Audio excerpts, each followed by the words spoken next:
welcome to Zip Team's YouTube channel. My name is Tuukka Nikola and today we are going to talk about conflicts. I decided to make this video because of so many times I've been asked this question, why dogs are making noise during obedience exercises, and of course worse it gets when they learn to make noise during your competition or trial, and this is the subject. Nowadays, if you watch how dogs are being trained, it's more like paying attention to technical teaching instead of really focusing on building proper relationship between dog and the handler. Nowadays, when we pay attention to technical teaching, which happens from very early age, we start to teach and teach and teach, which means that those dogs learn when they are being rewarded, and this reward means a lot for them, of course. And when you go to competition or trial, and when they learn the difference between your regular training and competition, now that creates the problem. Mostly you can see this conflict like as a behavior, like making noise. Some dogs start to make a noise like whining or even barking. And then the second what you can see is that even though the technique is properly taught, you can lose it. Just your training level is being destroyed. Many times, for example, dogs start to push the leg or something like this, or lose the position. Like if you taught them like a proper target point, they are not anymore following those. So for example, heel work is being destroyed because of that.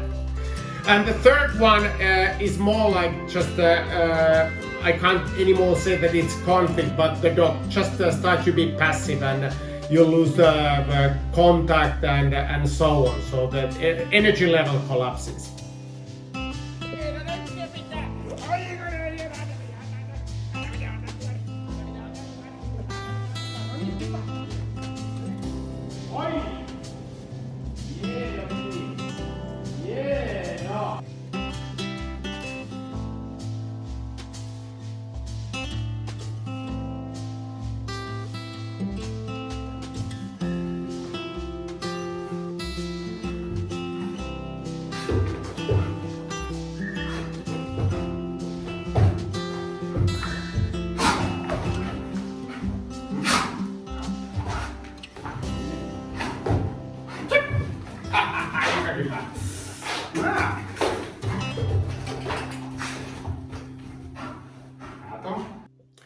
So what I'm often talking about is activity and drive. And many times people are, I would say, misunderstanding this, because activity and drive are often, like for people, is the same thing, but actually it is not. It depends now what dog wants to activate. If dog learns to activate the drive stimulation, like reward, it can be food or toy, for example, instead of activating the handler. And there is this kind of a misunderstanding.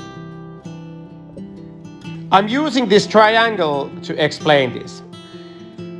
Reward means food or toy, and handler should have some other role instead of only making it possible that dog gets the reward. And those arrows are describing this communication mechanism, and communication is always connected with emotions.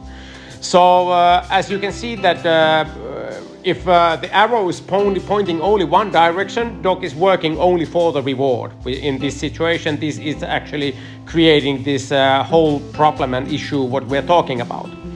So if dog is communicating with handler and this blue arrow is pointing first towards the dog, and then we have this communication, and this of course, as you can see, gives a much stronger meaning for the reward. So try to make it so that you have this communication between you and the dog before the dog gets the reward, which is food or toy. Otherwise, it doesn't have such a meaning as it should have.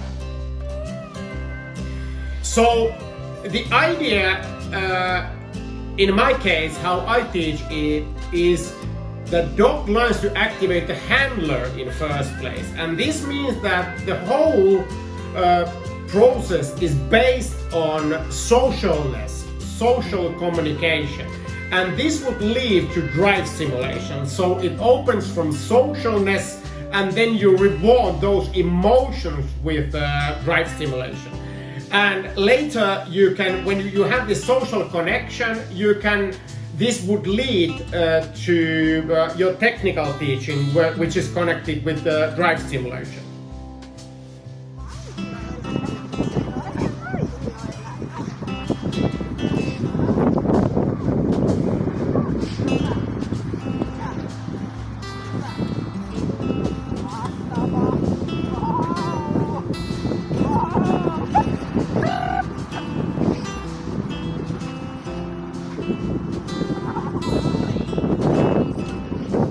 And here you see the result of conflict. Of course, these types of problems are partly connected with dog material, but main problem is how we understand the training as a process.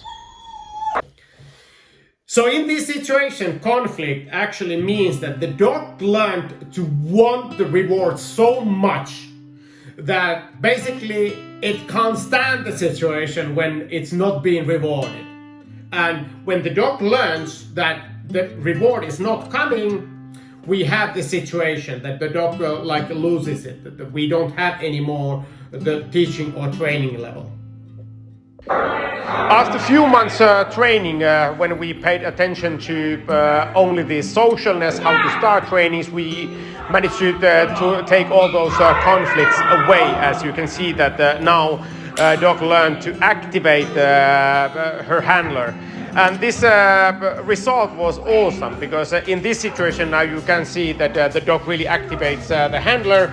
And of course we did not need to pay attention to technical points at all, because that job was very nicely done by handler. Normally how you see that people train or teach their dogs, it's like immediately like a creating drive, giving like a drive stimulation. Either it's a food or it's a playing, and using this immediately to teach like technique. And by this way, dog learns immediately to connect high drive to technique. So technique includes this drive. And when dog learns that drive stimulation is not taking its place, there you go, and you lost it. So drive itself, I don't say that it is the enemy, but it can be the enemy if the dog is thinking too much the drive stimulation. So this is kind of the place where we should have a little bit more patience to build properly the foundation. So give opportunity for the dog to learn the foundation properly, so that it's based on relationship. And relationship means the dog understands you right. So when you are praising your dog, this actually means something. The dog, your praising doesn't mean that the dog is thinking the ball or food or something like this, but dog is literally enjoying of your communication. So when I'm talking about activity leads to drive, like I told that it starts from social communication, that would lead to drive stimulation. The other idea is drive creates activity, and this would mean that you teach the dog to work in high drive, and activity is based on that. Now the problem comes when the dog understands that the drive stimulation, which would be the reward, is not coming. And then in this situation, of course, these type of conflicts like noise, making noise, or this your obedience technique is being destroyed, or even the dog starts to be passive, those types of situations can happen. When I'm talking about socialness, I'm not talking about analyzing the dog. It means actually, socialness means that you are able to create such an emotion what the dog is reading. So this is highly important to understand that dogs are reading our emotions. So this is like another idea of creating atmosphere. By analyzing the dog, you're not creating very nice atmosphere, but instead of that, the dog understands that someone is analyzing, and this can create very confusing atmosphere. So you don't want to do that. Socialness. So it's based on your emotions. So what you should do is to practice that whatever the dog is doing, it creates like extremely good emotion. So it's kind of creating such an emotion, even the dog did not do anything, but just existing. And it can sound that it's easy, but actually it is not. To be able to control your emotions, which means that you are able to create emotions. So it starts. I'm just wrestling with this puppy and having a nice time and creating extremely nice atmosphere, which leads to this situation that when it's a little bit older, the dog wants to communicate with me quite strongly, and this leads to drive stimulation. I start to play. And of course playing needs to be like at its level, so I can't be too strong, but still I need to create extremely good atmosphere, so it means that I need to enjoy the fighting as well. And when I take the dog close to me, it's more like a socialness. And outing, as you can see soon, it means that I teach the dog to react on me. So actually outing means out is emotion, where dog learns to again activate me, like here. And there we go. And this next example is one of my German Shepherds, Torvi, which came to me as a problem dog at the age of 8 months old, and this is his second obedience exercise. And in this exercise, only socialness, not like food or toy or something like this. And it led to this situation where after a few months the dog is activating me, and I channel this energy to technical teaching. So these types of problems can be solved by teaching the dog to analyze your emotions correctly, which means that you need to be able to create those emotions. Start it from socialness, so that the dog is taking your praising and stroking and this type of communication properly, and then this would lead to drive stimulation, and later of course instead of drive stimulation to technical teaching, and conflicts should be like solved by this way. Of course it is like easier to build it like this, then you most likely you will never meet the problem. But if you are already in this situation that you have this conflict, then it is extremely important that you take your time and you are patient in this. So don't try to jump. Instead of jumping, climb. It takes few months even, but the result mostly it's awesome. In this video, this German Shepherd already learned those types of emotions, which were of course wrong ones, because there was this conflict going on all the time. So of course in these types of situations we are not able to straight to continue with the teaching level, but instead of that we needed to cool everything down. It meant that the handler needed to be on her knees and work this social area out, so that she was praising and stroking the dog, so that the dog learned to enjoy, and this led to drive stimulation.